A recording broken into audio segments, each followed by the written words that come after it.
नमस्कार, किसान समाचार में आपका स्वागत है। मैं हूं रेशमा आपके साथ। आइए नजर डालते हैं इस वक्त की हेडलाइंस पर। पौष्टिकता से भरपूर गन्ने का रस बना गर्मियों में लोगों की पहली पसंद। बाजार में गन्ने की मांग बढ़ने से गन्ना किसानों में भी उत्साह का माहौल। स्वास्थ्य चिकित्सकों का भी मानना है कि गन्ने में मौजूद पोषक तत्व इम्यूनिटी को मजबूत करने में भी मदद करते हैं, जिससे कई बीमारियों से होता है बचाव।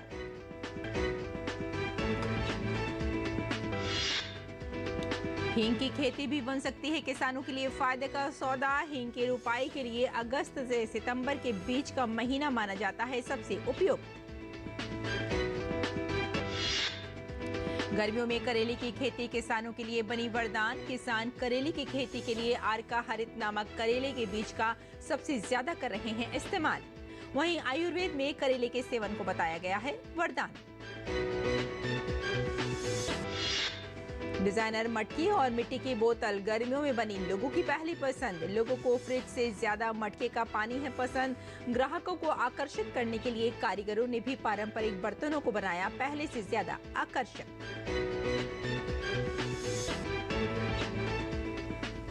और अब समाचार विस्तार से। गर्मियों में गन्ने के रस की मांग बढ़ने से गन्ना किसानों की खुशी बढ़ गई है। गन्ना किसानों की फसल को न केवल अच्छे दाम मिल रहे हैं, बल्कि इससे गर्मियों में रोजगार भी मिल रहा है। गन्ने का रस न सिर्फ प्यास बुझाने का काम करता है, बल्कि आपके स्वस्थ रखने में भी आपको मदद करता है।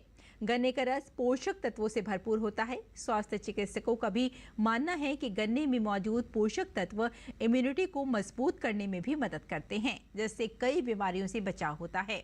गर्मी में कोल्ड ड्रिंक और सॉफ्ट ड्रिंक से कहीं बेहतर गन्ने के रस को लोग काफी पसंद कर रहे हैं, क्योंकि ये प्राकृतिक होता है। इसमें किसी प्रकार की मिलावट नहीं होती है।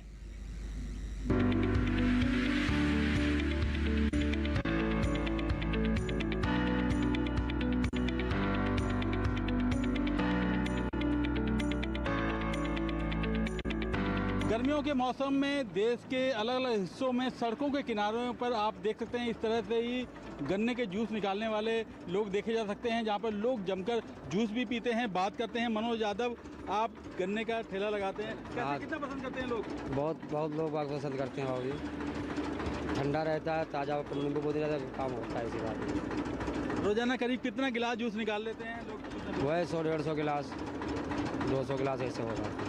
लोग कितना पसंद करते हैं इसे? बहुत बढ़िया पसंद करते हैं बाबू जी, ऐसी कोई बात नहीं। क्या लगता है इसकी वजह से किसानों को फ़ायदा मिल पाता है? किसानों को बहुत फ़ायदा है। जब अपन बेचते हैं तो फ़ायदा है ही किसानों का। किसान तो ये देता है भाई, यही से सबको सीजन पे किसान ही नहीं देगा तो कहाँ से आएगा? किसान नहीं होगा तो कहाँ से सब कुछ होगा? पेट कैसे पलेगा, कैसे क्या होगा? तो किसान तो सब कुछ देता है। कितने रुपए से लेकर कितने रुपए तक का आप यहाँ पे देते हैं? 10 से 20 से 30 से 40 से 50 तक, इससे ऊपर नहीं।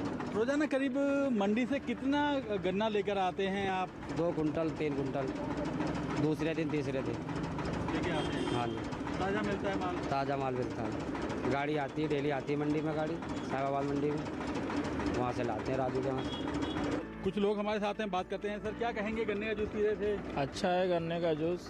किसान भी हमारा, उसके भी पैसे बढ़ेंगे, उनकी भी रोज़गार बढ़ेगी। और कोल्ड ड्रिंक से अच्छा है, जो हमारा ज़्यादा केमिकल चीज़ें होती है कोल्ड ड्रिंक, ये हमारा किसान का बना हुआ है, तो अपने से सामने निकाल करके पीते हैं तो अच्छा चीज़ और अच्छा महसूस होता है, अच्छा फील होता है।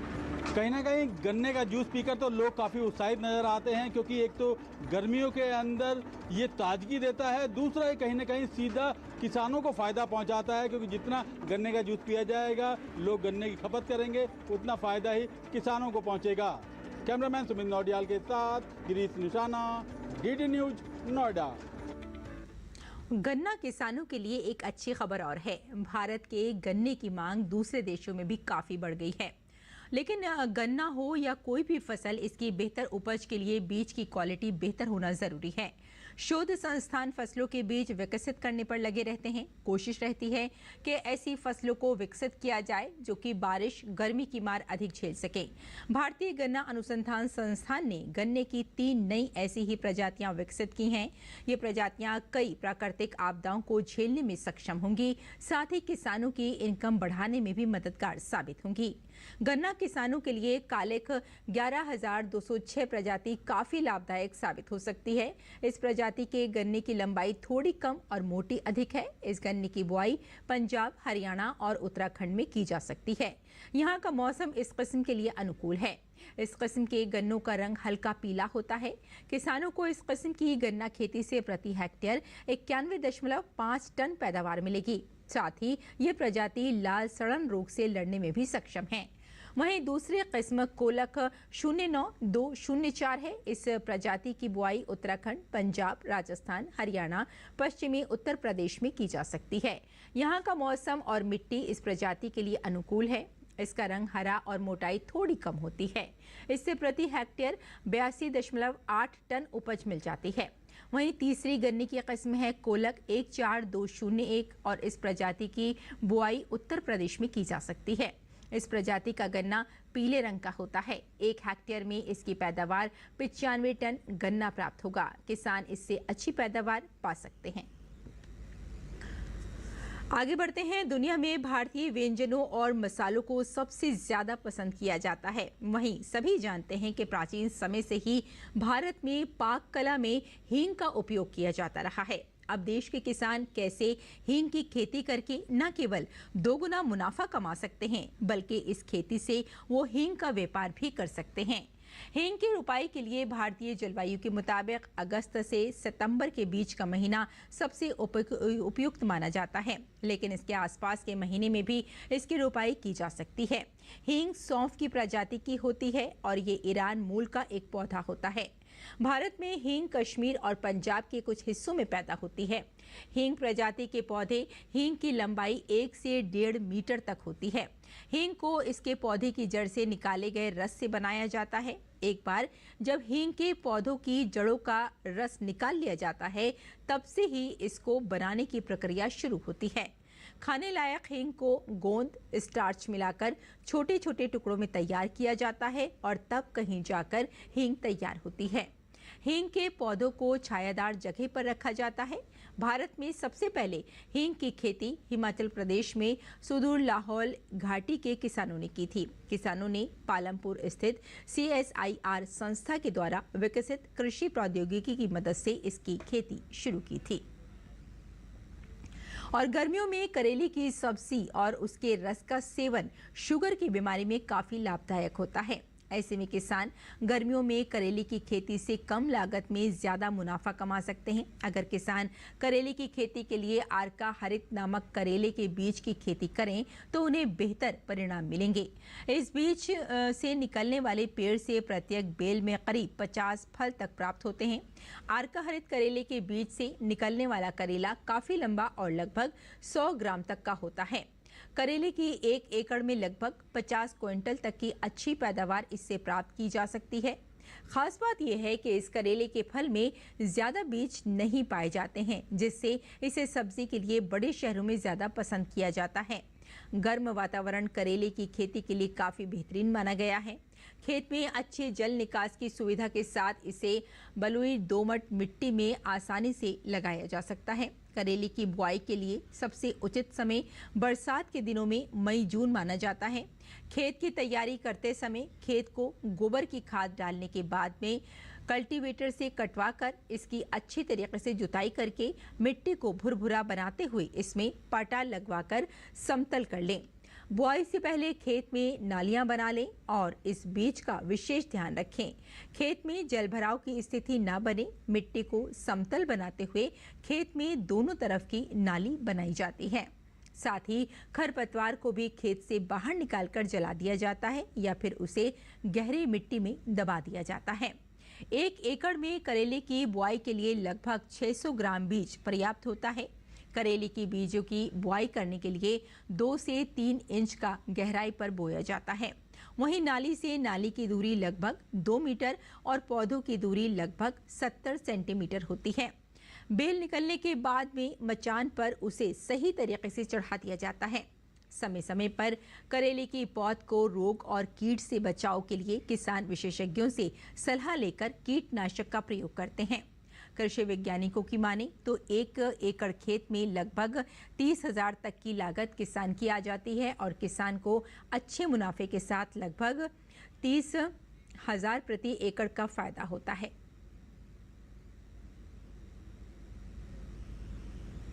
आगे बढ़ते हैं। पीला सोने के रूप में जाना जाने वाली मक्का एक ऐसी फसल है जिससे किसान न केवल दोगुना मुनाफा कमा सकते हैं बल्कि मक्की की कई अन्य उत्पादों को बनाकर व्यापार भी किया जा सकता है। कृषि विभाग भी किसानों को मक्का की खेती के लिए प्रोत्साहित करता है। इसके लिए सरकार द्वारा कई योजनाएं चलाई जा रही हैं।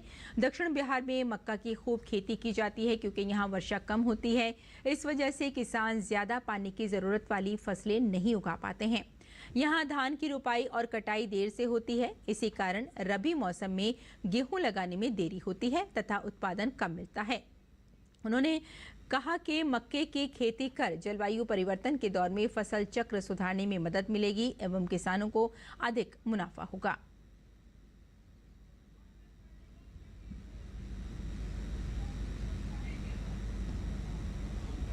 गर्मी बढ़ने के साथ ही मिट्टी के बर्तनों की मांग बढ़ गई है। ग्रामीण क्षेत्रों के अलावा शहरों में भी जगह जगह मिट्टी के बर्तनों की दुकानें नजर आ रही हैं। लोग मटका, सुराही और मिट्टी के अन्य बर्तन खरीदकर अपने घर ले जा रहे हैं। ग्राहकों को आकर्षित करने के लिए कारीगरों ने डिजाइनदार बर्तन बना रखे हैं। पेश है जयपुर से एक रिपोर्ट।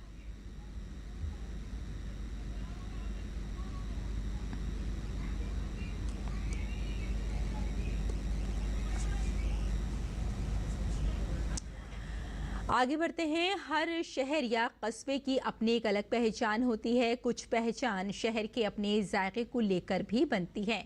जब ऐसी ही किसी पहचान को लेकर राष्ट्रीय और अंतर्राष्ट्रीय स्वीकार्यता मिल जाए तो शहर के लिए गर्व का विषय होता है। चुनावी मौसम में पश्चिम बंगाल का मुर्शिदाबाद शहर 16वीं शताब्दी में मुर्शिदाबाद में ही पहली बार बनी एक अनोखी बंगाली मिठाई के लिए केंद्र सरकार से भौगोलिक संकेतक का दर्जा पाना चाहता है ताकि पूरे क्षेत्र को इस तरह की पहचान से लाभ मिल सके। डीडी इंडिया के गौतम राय की ये रिपोर्ट देखिए।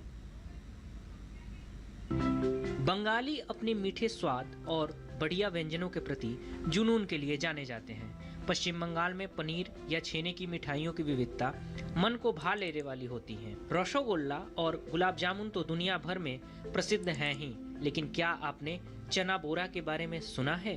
कहते हैं कि अगर आपने मुर्शिदाबाद का सफर किया है और यहाँ आकर छेना बोरा नहीं खाया तो आपका सफर बेकार रहा। तो आइए इसे चखा जाए। रसीला है। कहने को चचेरा भाई कहा जा सकता है गुलाब जामुन का, लेकिन ये बाहर से ज़्यादा कड़ा है, अंदर से ज़्यादा नरम है और इसकी चाशनी भी ज़्यादा मीठी है। तो ये चलता भी ज़्यादा है और इसे अपने सफ़र पे घर भी ले जाया जा सकता है। ज्यादा गर्मी और सामान्य से अधिक गाढ़ी चीनी की चाशनी चना बोरा को अन्य पनीर आधारित मिठाइयों की तुलना में अधिक समय तक खराब होने से बचाती है। ये चना बोरा है जो ना, ये घी में भाज के बनाते हैं, घी में डाल के बनाते हैं और पूरे छेने के बनाते हैं हम लोग। छेना बोरा हम लोग का फेवरेट है मुर्शिदाबाद में। जो हम लोग छेना में थोड़ा मैदा डालते हैं, थोड़ा चीनी डालते हैं, डाल के इसी तरह से घी में छोड़ता है। इस चुनावी मौसम में मुर्शिदाबाद के मिठाई निर्माता केंद्र सरकार से इसे जीआई टैग दिए जाने की मांग कर रहे हैं। मुर्शिदाबाद और इसके जुड़वा शहर बहरामपुर के मिठाई निर्माताओं के बीच मेहमानों और सम्मानित आगंतुकों को बड़े आकार के चना बोरा उपहार में देने की परंपरा है, जिनमें राजनेताओं से लेकर फिल्मी सितारे भी शामिल हैं। माननीय राहुल गांधी जी, राष्ट्रपति प्रणब मुखर्जी जब बहरमपुर में सभा करने आए थे तब उन लोगों ने हमारे शॉप यानी कि मंजूश्री स्वीट्स में आए थे। उन लोगों ने भी ये चना बोरा का टेस्ट करके गए हैं। उन लोग आनंद से करके गए हैं। और ये इतना ही नहीं, ये चना बोरा हॉलीवुड टॉलीवुड से बहुत तारका स्टार आए हैं, उन लोगों भी खा के बहुत नाम करके गए हैं। मोदी जी जब बहरमपुर में अगर सभा करने आए तो हम लोग इच्छा है कि बहुत बड़ा एक छाना बोरा गिफ्ट करेंगे। भीड़ में अलग दिखना हर किसी की चाहत होती है। मुर्शिदाबाद के मिठाई निर्माताओं को लगता है कि चना बोरा को क्षेत्र का ऐतिहासिक उत्पाद बनाने के लिए उनके पास वह सब कुछ है जो कि जरूरी है। वे चुनावी मौसम में राजनीतिक नेतृत्व से उम्मीद कर रहे हैं कि मुर्शिदाबाद को राष्ट्रीय पाक और लजीज व्यंजनों वाले शहरों की श्रेणी में स्थान दिया जाए। उत्तम सिंह के साथ गौतम राय की रिपोर्ट, डीडी न्यूज, मुर्शिदाबाद। तो खाने पीने के साथ साथ बात अगर पानी की भी हो जाए तो फिर कहना ही क्या। पानी हमारी सेहत के पर काफ़ी अच्छा असर डालता है, लेकिन साथ ही साथ अगर ये पानी मिट्टी के बर्तन में पिया जाए तो फिर कहना ही क्या। और वाकई गर्मी बढ़ने के साथ ही मिट्टी के बर्तनों की मांग ज़्यादा बढ़ गई है। ग्रामीण क्षेत्रों के अलावा शहरों में भी जगह जगह मिट्टी के बर्तनों की दुकानें नजर आ रही हैं। लोग मटका, सुराही और मिट्टी के अन्य बर्तन खरीदकर अपने घर ले जा रहे हैं। ग्राहकों को आकर्षित करने के लिए कारीगरों ने डिजाइनदार बर्तन भी बना रखे हैं। पेश है जयपुर से ये रिपोर्ट। गांव की मिट्टी इन दिनों शहरों में खूब महक रही है। परंपरागत वस्तुओं का अपना एक अलग क्रेज होता है जो कभी विलुप्त नहीं हो सकता। इन्हीं में देखें तो प्राचीन समय का फ्रिज कहे जाने वाले मिट्टी के बर्तन भीषण गर्मी में फिर चर्चाओं में हैं। बाजार में जगह जगह छोटी मटकियां, घड़े और सुराही रखी दिखाई दे रही हैं। इन दिनों गर्मी में मिट्टी के बर्तनों की खरीदारी बढ़ गई है। पिछले वर्ष के मुकाबले तकरीबन 30% का इजाफा भी मिट्टी के बर्तनों के दामों में देखने को मिल रहा है। गर्मी में ठंडा और साफ पानी पीने की चाहत में लोग मिट्टी के घड़े और बोतल खरीद रहे हैं। गर्मी आ गई है, गर्मियों में मिट्टी के बर्तन, जो मटके पानी के बर्तन होते हैं, उनका सीजन आ गया है, वो चालू हो गए हैं। सभी तरह के मटके मिलेंगे हमारे पास। सबसे छोटा मटका ये आता है, ये साइज़ का, नॉर्मल 4 लीटर के लगभग पानी आता है इसमें। इससे बड़ा फिर आप 6 लीटर का, 8 लीटर का, 10 लीटर का, जैसा लेना चाहो। और बाहर से मटके आ रहे हैं, गुजरात से भी मटके आ रहे हैं और सीकर से भी मटके आ रहे हैं, सभी तरह के मटके आ रहे हैं, डिजाइन वाले, सिंपल से। न सिर्फ ग्रामीण क्षेत्र में बल्कि शहरी क्षेत्र में भी मिट्टी के घड़ों की मांग में बढ़ोतरी हुई है।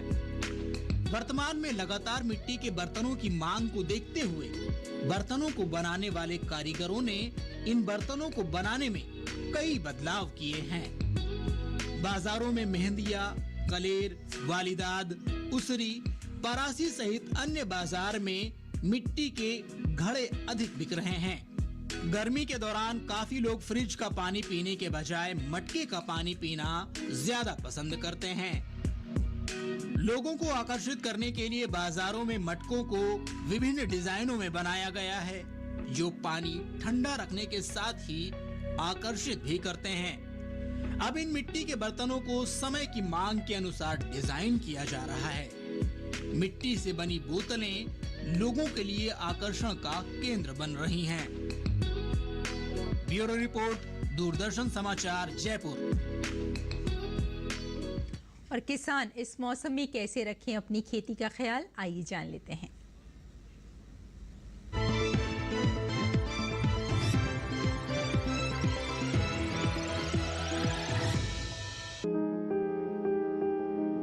पश्चिम बंगाल में किसान बोरो धान के खेतों में जल स्तर 3 से 4 सेंटीमीटर तक बनाए रखें। यहाँ बोरो धान में शीत ब्लाइट के नियंत्रण के लिए प्रोपिकोनाजोल का छिड़काव कर लें। पश्चिम बंगाल के किसान धान के खेतों को खरपतवार से मुक्त रखें। यहाँ सूरजमुखी के फूलों को कैटरपिलर से बचाने के लिए नीम के अर्क का छिड़काव कर लें। पश्चिम बंगाल में मूंगफली में इल्लियों के नियंत्रण के लिए नीम के तेल का स्प्रे करें। यहाँ बैंगन में लीफ माइनर को नियंत्रित करने के लिए फिप्रोनिल का छिड़काव कर लें। पश्चिम बंगाल में सभी सब्जियों जैसे कद्दू, करेला, खीरा और भिंडी की समय पर सिंचाई करें। बिहार में भिंडी को छेदक कीट के प्रकोप से बचाने के लिए कीटनाशक छिड़क लें। वहीं ओडिशा के किसान गन्ने में स्मट रोग की रोकथाम के लिए जरूरी कीटनाशक छिड़कें। यहाँ भिंडी को फल छेदक कीट से बचाने के लिए आवश्यक दवाओं का छिड़काव कर लें। ओडिशा में ही खीरे को फल मक्खी के प्रकोप से बचाने के लिए जहरीला चारा तैयार करें, ताकि मक्खियां इस जहरीले चारे में जाकर मर जाएं और खीरे की पौध को नुकसान ना हो। वहीं यहाँ बैंगन को मुरझा रोग से बचाने के लिए स्पिनोसाइड का छिड़काव कर लें। ओडिशा में किसान प्याज में बैंगनी धब्बा रोग और थ्रिप्स के नियंत्रण के लिए इमिडाक्लोप्रिड का छिड़काव करें। यहाँ के किसान मक्के की फसल की अच्छी पैदावार के लिए समय पर सिंचाई करें।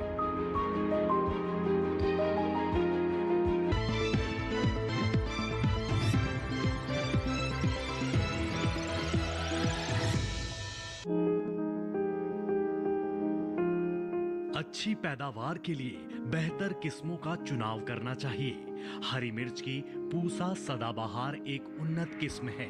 इस किस्म की बुआई पूरे भारत में की जा सकती है। बुआई के बाद आप 1 हेक्टेयर से 95 क्विंटल पैदावार ले सकते हैं। हरी मिर्च की इस किस्म के पौधे सीधे होते हैं और उनकी ऊंचाई 60 से 80 सेंटीमीटर तक होती है। इस किस्म में मिर्च की लंबाई 6 से 8 सेंटीमीटर होती है और एक गुच्छे में 6 से लेकर 14 मिर्च लग सकती हैं।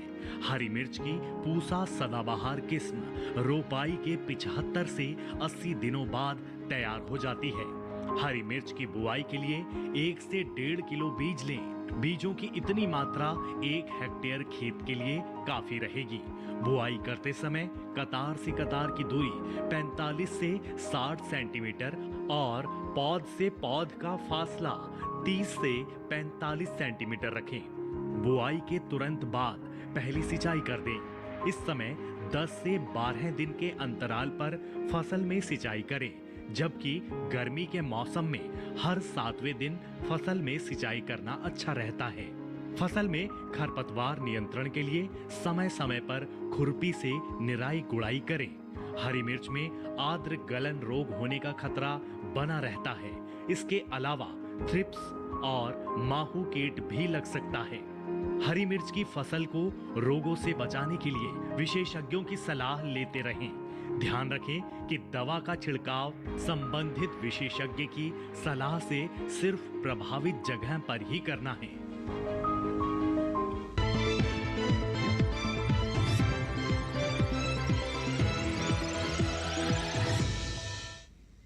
और खेती किसानी के साथ साथ आइए नजर डाल लेते हैं कुछ और महत्वपूर्ण खबरों पर। खास खबर में प्रधानमंत्री नरेंद्र मोदी ने ओडिशा के गंजम में जनसभा को संबोधित किया। उन्होंने कहा कि भाजपा जो कहती है वो करके दिखाती है। यहां सरकार बनने के बाद बीजेपी पूरी शक्ति से सभी घोषणाओं पर अमल करेगी।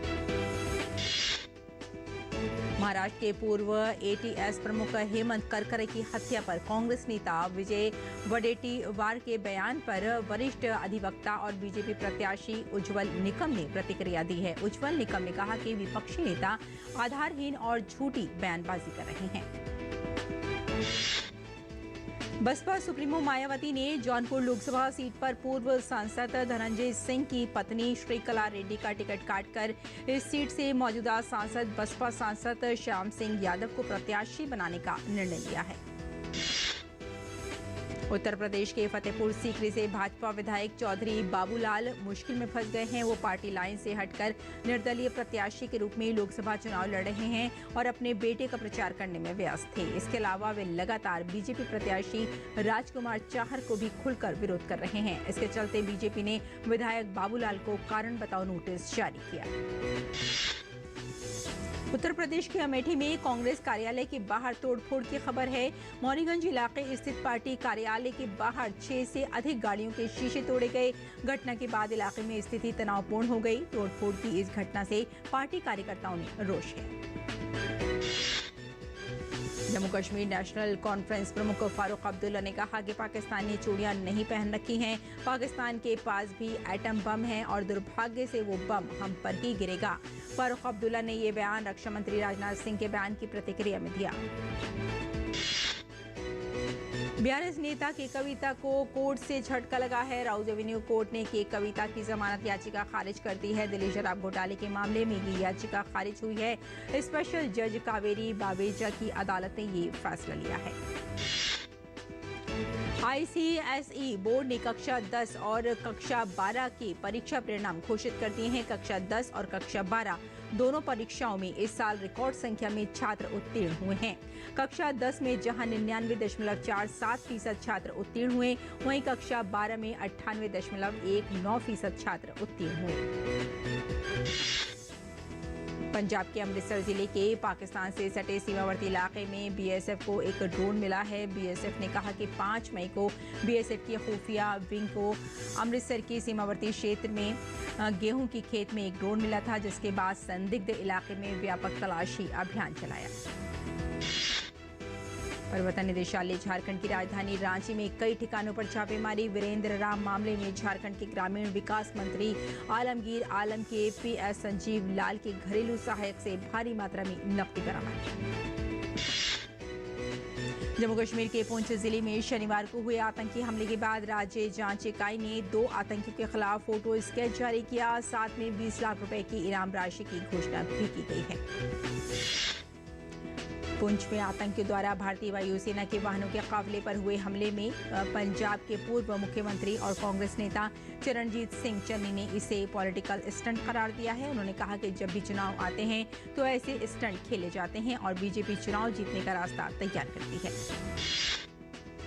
वहीं कांग्रेस नेता चरणजीत सिंह चन्नी के बयान पर केंद्रीय मंत्री अनुराग ठाकुर ने पलटवार किया है। उन्होंने कहा कि दुर्भाग्यपूर्ण है कि कांग्रेस इतनी ओछी राजनीति करती है। कांग्रेस को देश को जवाब देना चाहिए कि राजनीति के लिए कांग्रेस और कितना गिरेगी। पश्चिम बंगाल के हुगली जिले में बम विस्फोट हुआ है। पांडुओं में हुए इस विस्फोट में एक बच्चे की मौत की खबर है। बच्चे ने गलती से बम को गेंद समझकर खेलने की कोशिश की, जिसके चलते ये ब्लास्ट हुआ।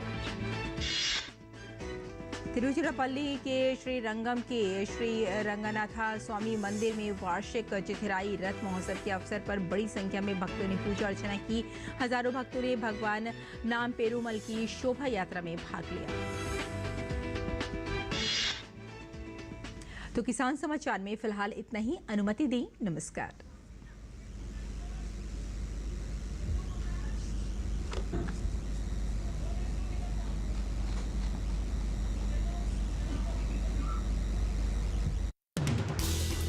हर दिन हर पल बनती खबरें, बदलती दुनिया, हम लेकर आते हैं आपके लिए बड़ी खबरें, संपूर्ण कवरेज, ताकि आप रहें खबरों के बीच हमारे साथ। मिड डे प्राइम हिंदी सोमवार से शुक्रवार दोपहर 1 बजे सिर्फ डीडी न्यूज पर।